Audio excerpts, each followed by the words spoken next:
Shalom, apa kabarnya hari ini? Luar biasa karena kita punya Tuhan yang luar biasa. Kita bersyukur kita barusan merayakan Paskah, kebangkitan Tuhan Yesus, dan kita bersyukur punya Tuhan yang bukan hanya mati tapi dia bangkit bagi kita. Tapi Tuhan juga mau kita sungguh-sungguh mengalami kuasa kebangkitan itu supaya kita tidak jadi orang Kristen yang hidupnya gitu-gitu terus, gak pernah berubah. Ya begitu terus dari dulu, sekarang bahkan sampai selama-lamanya. Ya begitu terus gak ada perubahan. Tuhan mau kita juga berubah. Ya, dan Alkitab berkata, saudara, ketika Yesus ditangkap, dia disalib, dia bangkit. Pada hari yang ketiga Yesus bangkit. Dan kita lihat bersama setelah itu apa yang terjadi. Mari buka Lukas 24. Ketika Yesus sudah bangkit, ya, Yesus menampakkan diri kepada murid-muridnya. Kita akan baca mulai ayat yang ke-13. Injil Lukas 24 ayat yang ke-13. Kalau saudara lihat di situ judul perikopnya, Yesus menampakkan diri di jalan ke Emmaus. Bapak Ibu, saya minta tolong di handphonemu itu tolong di download Alkitab. Ya, tolong ya, karena siapa yang handphonenya ada Alkitabnya? Nanti pulang ambil sepeda di bawah. Sepedanya siapa enggak tahu, ambil saja. Yang tidak ada Alkitabnya bertobat. Alkitab ini penuntun kehidupan. Kalau kau tidak taruh di handphonemu, malah ada game, ada aplikasi foto jahanam ada. Tapi itu Alkitab tidak ada bertobat. Supaya kita bisa baca Alkitab. Yesus menampakkan diri di jalan ke Emmaus. Kalau saudara lihat ayat di atasnya, itu Yesus bangkit. Baca ayat 13, 1, 2, 3. Pada hari itu juga dua orang dari murid Yesus pergi, bernama yang terletak kira-kira. Alkitab berkata pada hari itu juga setelah Yesus bangkit. Heboh, murid-murid datang ke kuburan, Yesus tidak ada, mayatnya tidak ada, dia sudah bangkit. Pada hari itu juga ada dua orang murid, mereka mau pulang kampung, ya, karena dia pikir sudah selesai, Tuhan sudah mati, mau apa lagi. Mereka pulang ke Emmaus dari Yerusalem itu sekitar 7 mil, kalau di kilometer itu 11 kilo, 11,5 kilo. Mereka pulang jalan kaki. Zaman itu belum ada angkot, belum ada motor. Jadi dia pulang jalan kaki. 11,5 kilo kalau di jam itu sekitar 2,5 jam. Yang suka jalan kaki pagi berapa banyak? Yang jalan 10 kilo itu kan tahu ya. 2,5 jam mereka mau pulang kampung karena Yesus sudah mati. Ayat 14 baca. Dan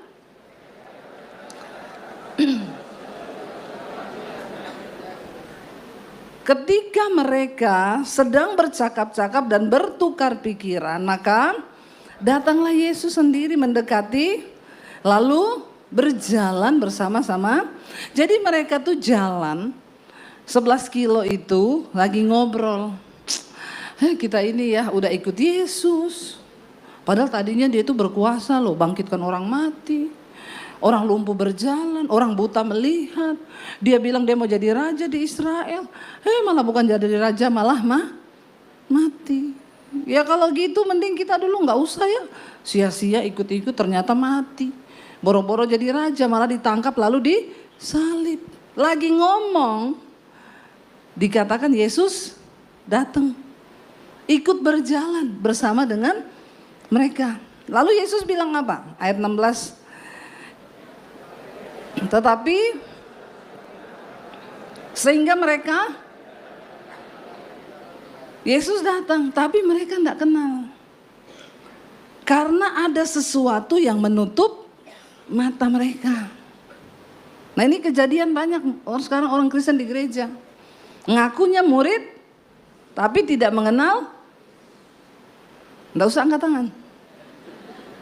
Ngakunya murid Yesus tapi tidak kenal Yesus. Boro-boro kenal, baca Alkitab saja tidak pernah. Bagaimana tahu hati Tuhan?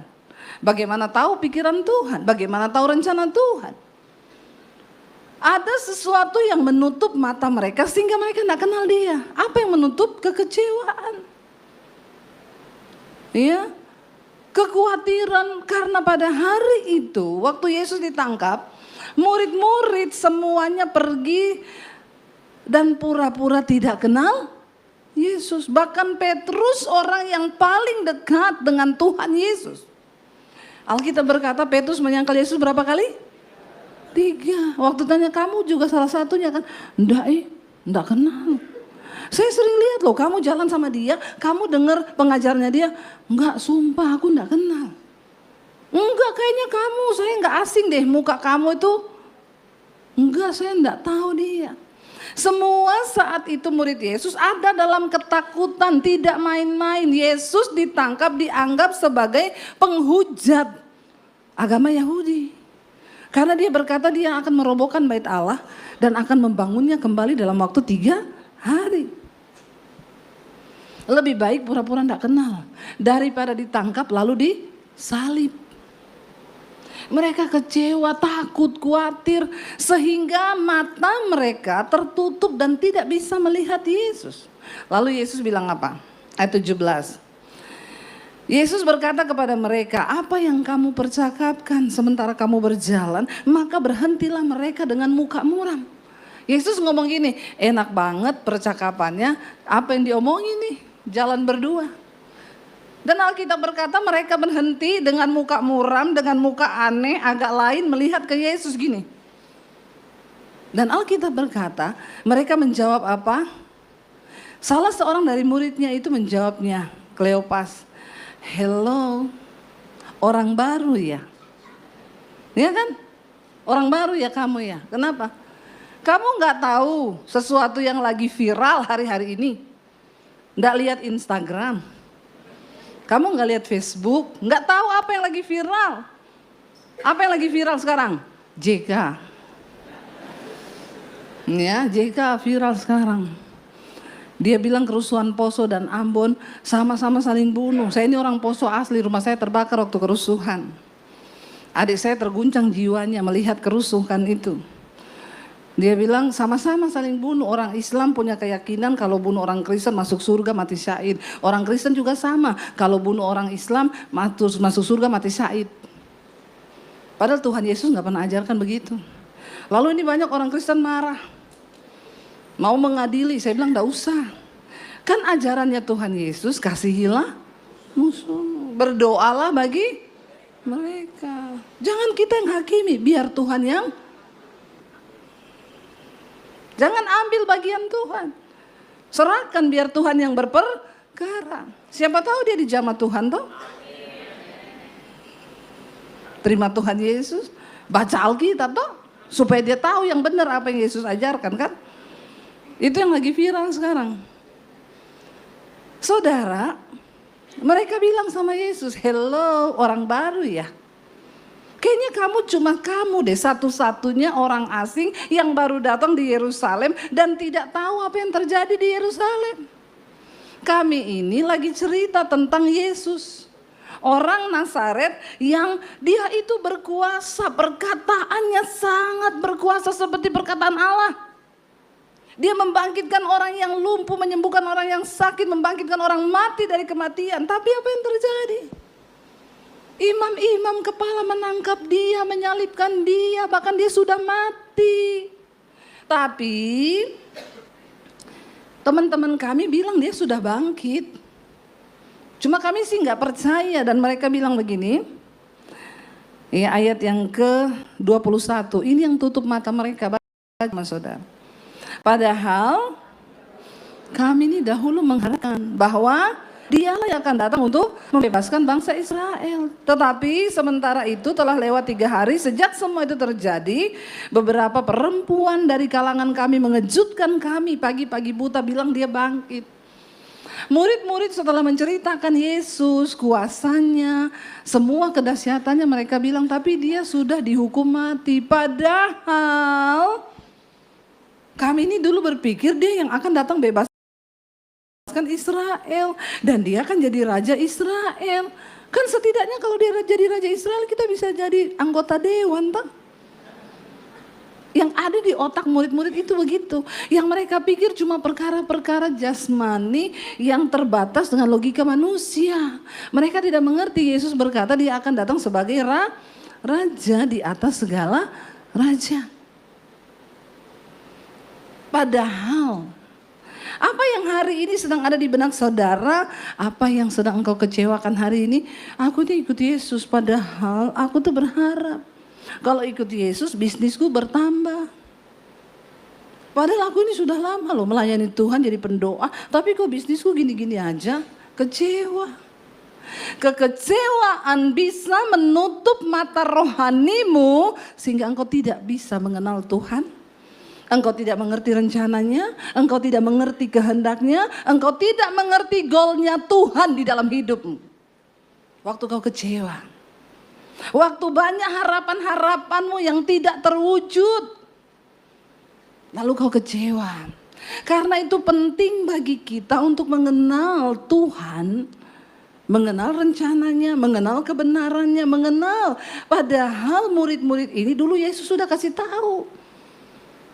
Aku ini datang untuk menggenapi nubuatan dari perjanjian lama, hukum Taurat, nabi-nabi sudah bernubuat bahwa akan datang seorang Mesias. Dia akan mati tapi dia akan bangkit. Bahkan sebelum Yesus mati, dia ngomong sama murid-muridnya. Petrus kan marah tuh. Siapa yang berani tangkap kamu? Langkahi dulu mayatku. Berat banget memang Petrus ini. Sok gaya-gayaan. Saya tidak akan membiarkan siapapun menangkap engkau Tuhan Yesus. Dia harus melangkahi mayat saya terlebih dahulu. Dalam hatinya Tuhan, pret. Benar tuh, waktu Yesus ditangkap, Petrus ngomong, aku enggak kenal dia. Bukan aku, kamu salah lihat. Kamu salah orang. Dan dia menyangkal Yesus 3 kali. Saudara, akhirnya apa yang dikatakan di sini? Yesus berkata waktu mereka cerita, iya teman-teman kami bilang dia bangkit, kuburnya kosong, begini.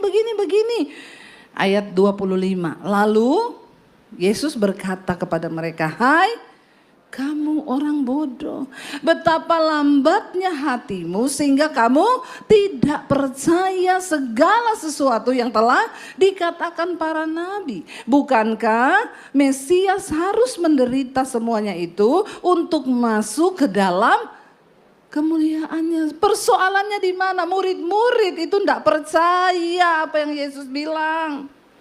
Kalau mereka percaya, tanggalkan dulu apa yang ada di otakmu, di kepalamu. Dia jadi raja atas Israel, kita ini jadi perdana menteri. Nanti Petrus jadi anggota dewan, aku MPR, dia gini.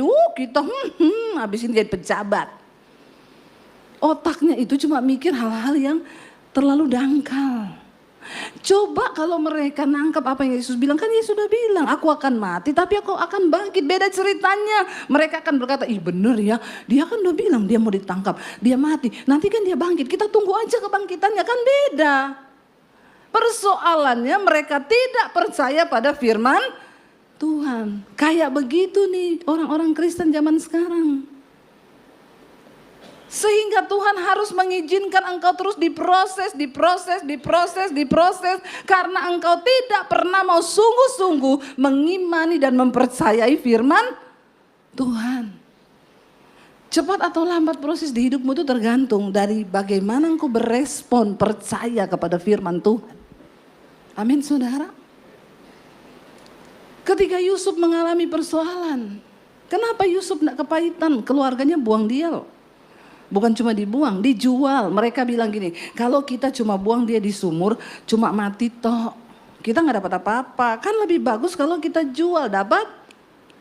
Ada kan keluarga-keluarga model begini, yang rela mengkhianati keluarganya sendiri hanya demi. Berapa banyak sekarang orang berebut warisan, rela bunuh keluarga, rela menyakiti keluarga sendiri hanya demi dapat uang.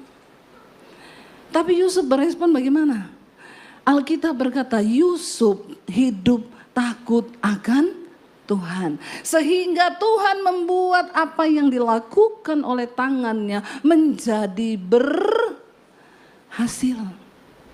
Yusuf tidak salah berespon, Tuhan aku percaya bahwa engkau berkata bahwa engkau turut bekerja dalam segala perkara untuk mendatangkan kebaikan di hidupku.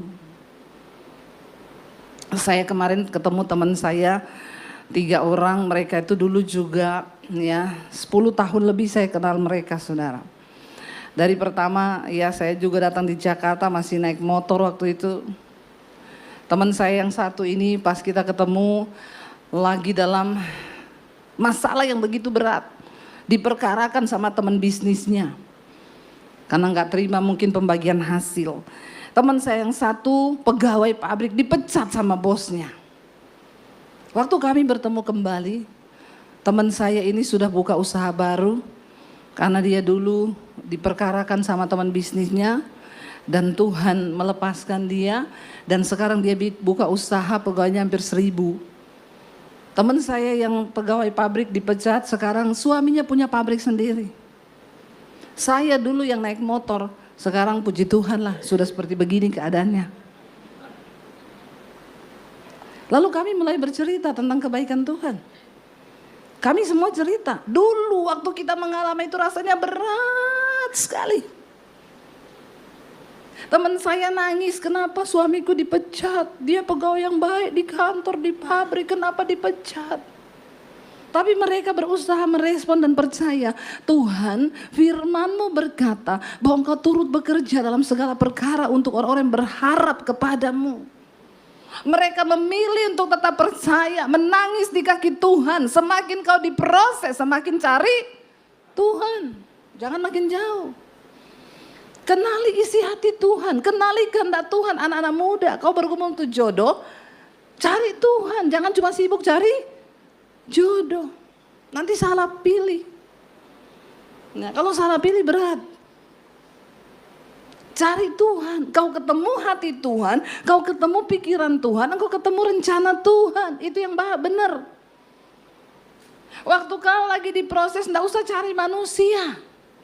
Enggak usah cari orang kaya yang kau pikir bisa tolong kau. Saya berteman dengan teman saya itu, saudara, 10 tahun lebih. Mereka juga baru mendengar kisah saya dikejar debt collector, enggak bisa bayar cicilan. Ya. Tapi saya bilang, apa pernah Bu saya WA ibu dan ngomong pinjem duit? Enggak pernah.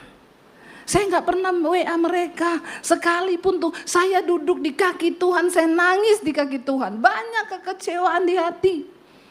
Kita sering berpikir keluargaku bisa tolong aku sebenarnya. Temanku yang kaya itu sebenarnya bisa tolong aku. Tapi dia enggak tolong.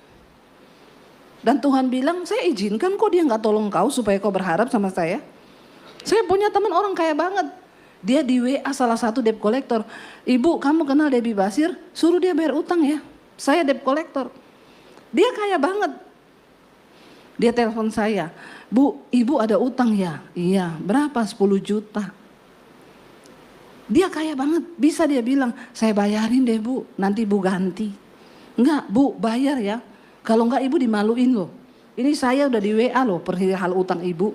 Saya nangis bercucuran air mata, saudara. Saya bilang, Tuhan dia bisa tolong saya loh Tuhan.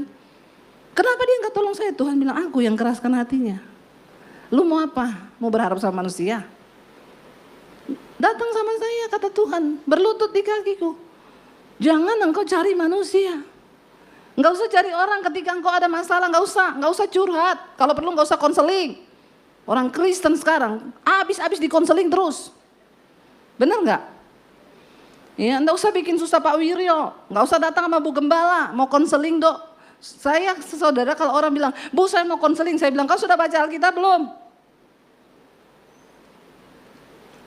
Kenapa Bu? Kalau kau baca Alkitab, ada semua kasusmu itu di Alkitab. Pasti kau ini malas baca Alkitab. Orang yang konseling itu orang malas baca Alkitab. Bilang kanan kirimu baca Alkitab. Biar gak banyak konseling. Ya, memang gereja memberi pelayanan yang terbaik. Yang mau konseling hubungi nomor ini. Untung saya bukan gereja. Jadi kalau orang datang sama saya, Bu mau konseling dong. Konseling apa dulu? Sebelum kamu konseling, baca Alkitab ya. Baca, ada semua kisahnya itu ada. Ada kisah Yusuf, ada kisah Daud, ada kisah orang ditipu, ada bagaimana kau harus bertindak, ada. Makanya kenapa saya suruh kau download itu Alkitab di handphonemu. Selama masih ada waktu, baca Alkitab, otak kita ini bisa dibaharui.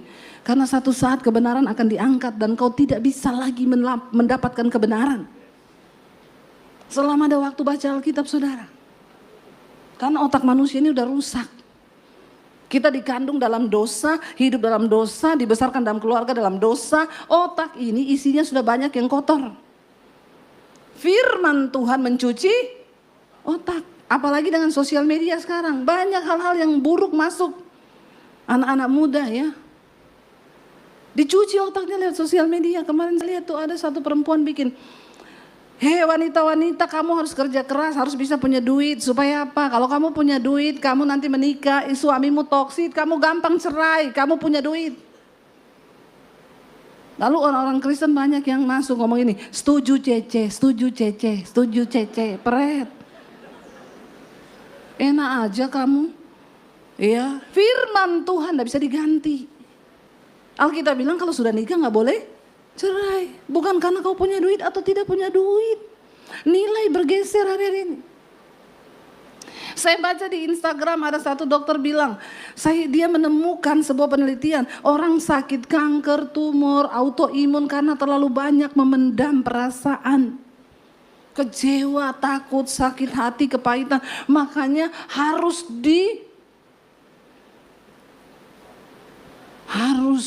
diutarakan perasaan itu. Banyak ibu-ibu kena autoimun karena selalu menyimpan kecewa sama suami. Gak berani marah, makanya ibu-ibu marahlah sama suamimu. Lawan dia, jangan kau pendam rasamu. Lalu ibu-ibu jawab, yes, setuju. Besok saya lawan suami saya. Alkitab bilang, kalau kamu punya kekecewaan, datang sama Tuhan. Curahkanlah semua isi hatimu kepada Tuhan. Karena Dia yang sanggup melepaskan. Alkitab kasih kita satu cara treatment kalau kita ini kecewa, pahit. Hai jiwaku, mengapa engkau tertekan di dalam diriku? Pujilah Tuhan. Itu kesembuhan. Kalau kau lawan suamimu, suamimu lawan lagi. Makin sakit hati lagi kau. Yang terjadi bukan autoimun, tapi pembunuhan. Makanya ada istri bikin kopi kasih sianida. Itu karena dilampiaskan itu. Jangan Bapak Ibu, semua persoalan yang terjadi itu seizin Tuhan. Jangan kecewa supaya engkau bisa melihat, mengenal Tuhan. Jangan kayak murid-murid ini nggak kenal Yesus. Ini saya sampai jam berapa? Kenapa udah nggak ada jam di sini ya? Nanti saya kebablasan loh. Ibadah yang berikutnya jam 11 ya. Lalu saudara, ketika mereka kecewa, berharap sama Tuhan ternyata tidak terjadi sesuai harapan mereka. Kekecewaan, amarah yang kita pendam itu bisa menutup mata rohani kita. Sehingga kita gak bisa kenal Tuhan. Kenal aja tidak, apalagi tahu isi hatinya. Jangan cuma jadi Kristen yang ngaku Kristen tapi gak kenal Tuhan. Jadi Yesus jalan sama mereka 2,5 jam tanpa mereka kenal Dia. Waktu Yesus bilang, hei kamu orang bodoh, kenapa kamu tidak percaya? Dia kan sudah bilang bahwa Dia akan menderita. Lalu Yesus menjelaskan semua yang tertulis tentang Dia dalam kitab suci, dalam kitab nabi-nabi, kitab Musa. Yesus cerita lagi, padahal kan itu dulu sudah waktu Dia masih hidup. Tapi mereka tidak ngeh. Jadi Kristen, jangan jadi Kristen yang tidak ngeh. Kau cuma dengar khotbah pulang tidak berubah. Makanya saya bilang, ayo cuma satu sudah baca Alkitab, Tuhan aku mau menjadi pelaku firman ini. Kau enggak perlu 1 hari baca 5 pasal. Saya tuh kadang suka geli kalau dengar orang Kristen sok jago. Saya 1 hari 5 pasal loh Bu. Saya bilang, Bapak enggak kelenger ya? 5 pasal tuh Bapak lakukan semua. Lakukan 1 pasal saja nih, 1 ayat aja nih, 1 ayat. Mengucap syukurlah dalam segala hal, karena itulah yang dikehendaki Allah. Terus kita ngucap syukur nih, bangun pagi dalam nama Yesus. Aku mau mengucap syukur dalam segala hal. Baru bangun pagi, lihat muka istri. Bapak-bapak, lihat muka istri. Seneng tak? Seneng atau marah? Ya? Atau jengkel? Baru bangun istri udah. Tapi ingat ayat itu, mengucap. Gampang gak?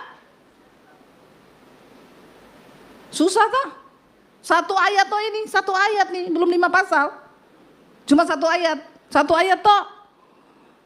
Baru keluar rumah, kamar, lihat muka suami, lihat muka anak, bisa hilang damai sejahtera. Tapi kita bilang, aku mau mengucap syukur. Baca satu ayat, bersukacitalah senantiasa. Tetaplah bersukacita. Kita ini baru ngomong, dalam nama Yesus, hari ini aku mau sukacita. Nyanyi kita, sukacita. Istri cari gara-gara. Sukacita bisa terbang enggak? Sekarang itu bicara salib, tidak usah yang jauh-jauh. Istri bisa jadi salib. Suami bisa jadi. Coba lihat muka istrimu, mirip salib enggak? Lihat muka suamimu, mirip salib enggak? Kita ini dibentuk oleh orang terdekat. Ya, lewat anak. Baru mau sukacita senantiasa nih, nyetir mobil. Ada orang nyalip kita, marah enggak kadang? Di jalan orang bisa bunuh-bunuhan loh saudara. Ya, makanya kita harus hati-hati juga di jalan. Tuh banyak orang gila, banyak orang stres.